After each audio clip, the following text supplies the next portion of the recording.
Hello and welcome to the latest Lukozer retro game review video. So what do we have this time? Well, we have Shadow of the Beast 2 for the Amiga.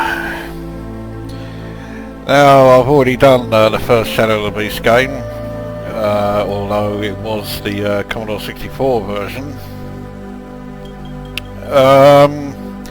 Now, Shadow of the Beast 2 had a bit of a mixed bag to try and better graphics wise and music wise.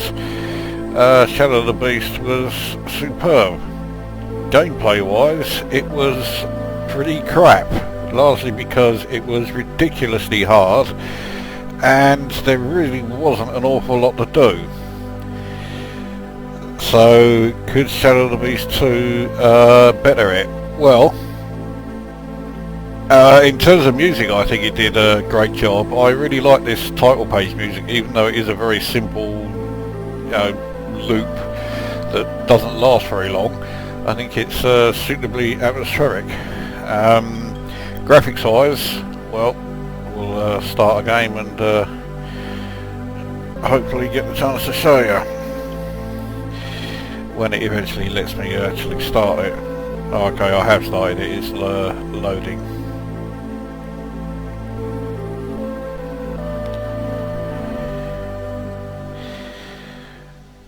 Right, here we go.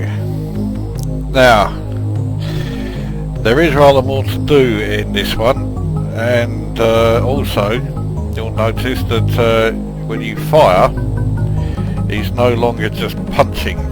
So you do actually have a bit of range, which I much prefer. I hate games where you have to punch them when they are almost right on top of you. Now, people who played this game, wow, I'm supposed to ask him. Yes, I am going to do the 10 pints trick. There you go. Because otherwise you've got fuck all chance of getting anywhere in this game. It is ridiculously hard. They've taken the difficulty level of the first Shadow of the Beast game and cranked it right up. Now, the other problem is that I can't remember where I'm supposed to go. I could complete it with the 10 pints trick active, which is actually more than some people could do, because the game, as I say, was so bloody difficult. It often had you wandering around trying to find what to do. No, the game didn't fuck up or anything there. It was loading. So you can stand there for ages killing all those like fish, but well,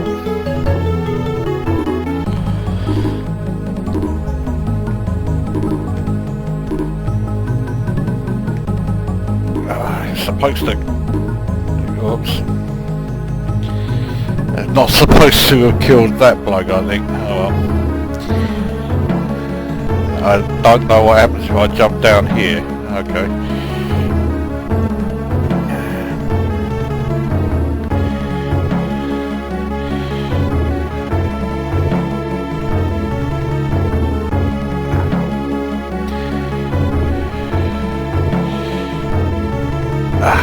I can't remember how to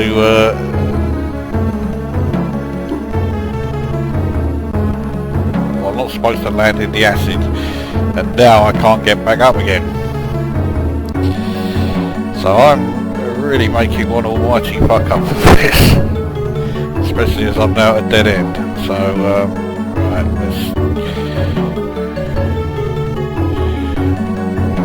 let's try this way.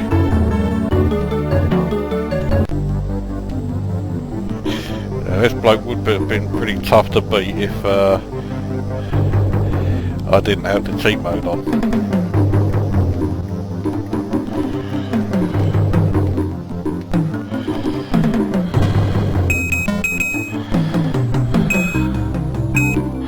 Those coins do come in handy later on. So you've got to try and knock him into the acid. There you go. Right, so now if we push, I think it's F2, yeah, and then fire, that would then increase my energy. But of course, I don't need to do that yet. So let's go into this place. I think this is where you buy extra gear or something, or maybe not.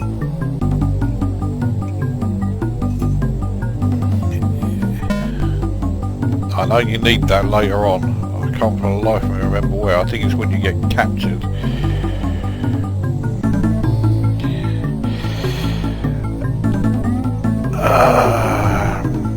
I forget what to ask about.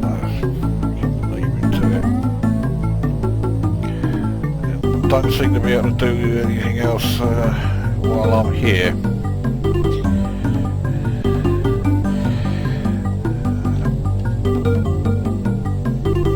Okay, let's get out of here then.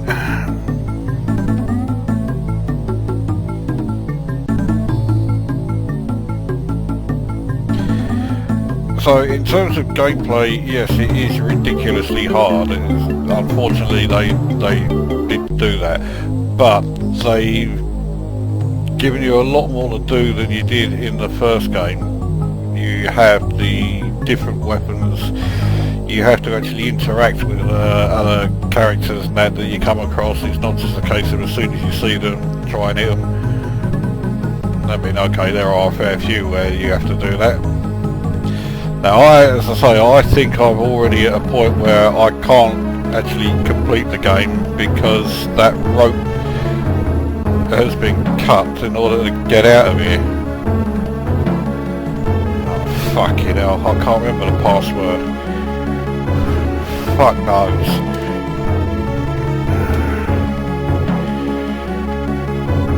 I think the password is one of the characters. I can't remember what the fucking character is.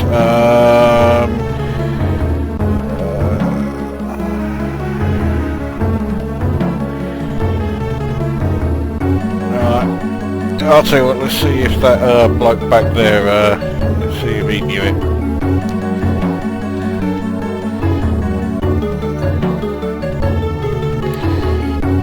Probably doesn't, but I mean, you never know.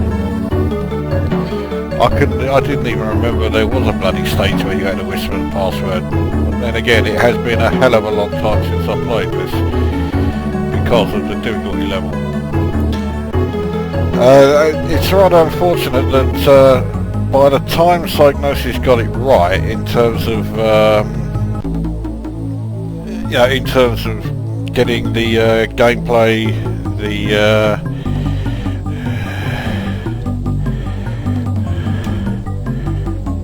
fucking, well, you're a lot of fucking use, aren't ya?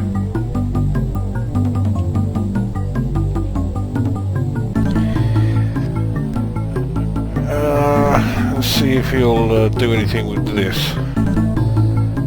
No.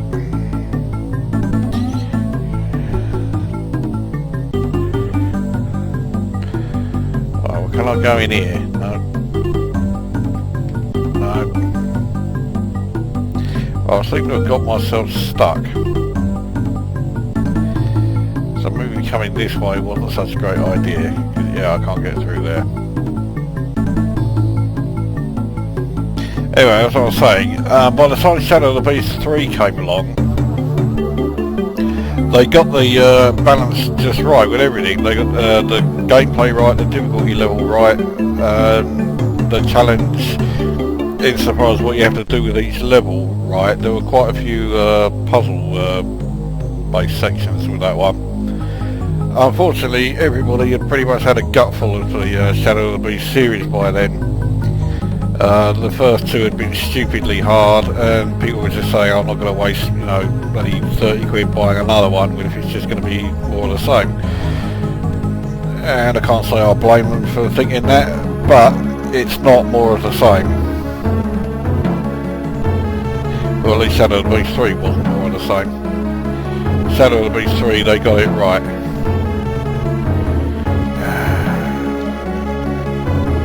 Kellic is one of the characters. No, okay, so it's not that. Well, I can't remember the password, so it looks like I'm stuck here doing bugger all, which does rather make this video come to a rather premature end. Extremely, well, unsatisfying, to put it mildly, because there is fuck all else I can do now around here. So, okay, that's about it for this one then, I guess. So, based on what you've seen, it wouldn't be at all surprised to hear that I don't rate it at all. It is better than the first Shadow of the Beast game, there's no doubt about that. However, being better than the first one really is not difficult. And, yeah. Let's see if I can keep going this way. Oh, I can. Okay. Oh, but not for much longer.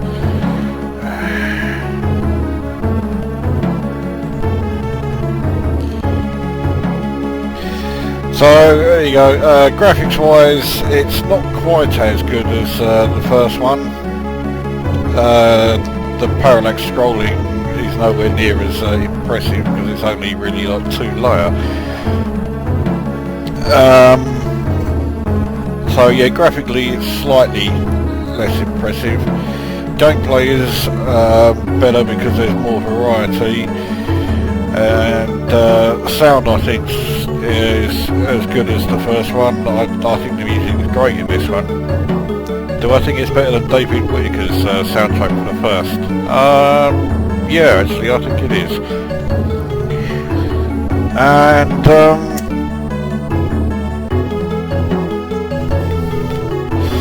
where it stumbles is exactly the same place that the first game stumbled. It's just too fucking hard for its own good. So I will rate it 6.5, which means it's better than the first one, though not by much, and really that is all you can say about it. It is better than the first one, but not by much. So 6.5 out of 10, and this video has turned out to be an awful lot shorter than I'd hoped it was. But you can blame me for not having any practice goes. I've literally just downloaded the image file for this game and jumped straight in. Perhaps not a great idea. Maybe I'll revisit it, but don't hold your breath. So there you go, that's Shadow of the Beast 2, 6.5 out of 10. There is a hell of a lot more to this game than this video showed, which is hardly surprising because this video showed you pretty much fuck all. And that brings this video to an end. We'll see you at the next one.